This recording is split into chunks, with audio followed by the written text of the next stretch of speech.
Hey everyone, what's going on? Thanks for tuning back into Relevant Jukebox, and today we're going to talk about the newest album from Jessie Ware, What's Your Pleasure? So this is the fourth studio album from the pop singer Jessie Ware, who's an artist that I'm just being introduced to for the first time through this album, honestly. And I feel like overall, 2020 has been pretty scarce as far as pop releases go, or at least comparative to 2019, where I do think it dominated so many standout releases. But thankfully, this one's a good one. There's this like 80s style veneer that is radiating off of this entire album with a ton of disco inspired grooves. Yes, we are talking fat ass bass lines, pastel like synths pulsating through, which overall actually gives me a lot of vibes of like early Madonna albums, or at least I think Madonna fans would dig this album. And what's really cool about this record in particular is that modern production techniques have really lent a helping hand to the sound and the production on here, as everything sounds so robust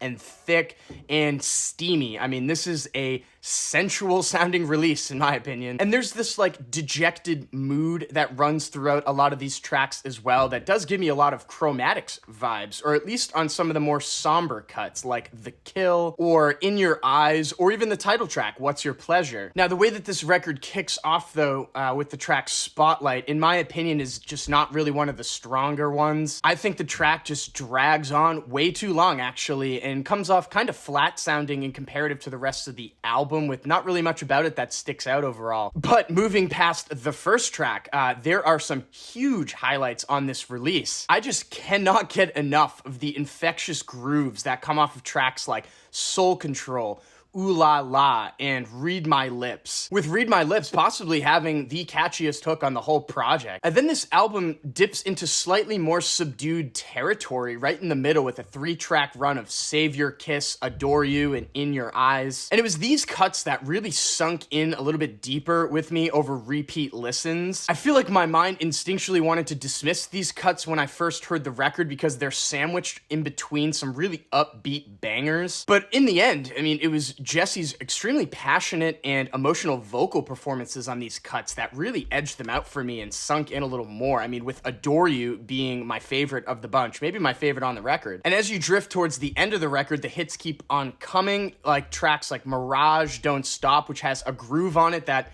you know, just can't really get much cooler sounding in my opinion, with those really skittering synths and that pulsating beat. So I mean, overall, I had a lot of fun with this record. I really, really enjoy it, and just has me keep revisiting it over and over again. I mean, it's chock full of almost too many standout moments. Kind of crazy. There's just one infectious groove and standout chorus after another on here that just commands the listener to get up and dance. I could see fans of like Carly Rae Jepsen or Prince really digging this album. Certainly a lot more enjoyable in my opinion than that Dua Lipa album that came out earlier this year that everybody was freaking out about. But yeah, I mean, with that being said, I'm feeling an 8.5 over here on What's Your Pleasure. So for all you collectors out there, I do have links down in my description box to Jessie Ware's web store, where this has been issued on a standard black vinyl. Highly suggest grabbing it before it sells out. And if you've listened to What's My Pleasure, let me know what you think about it in the comments down below. And as always, guys, thank you so much for watching. Make sure to like and share, and if you want more content from me, hit that subscribe button. Peace.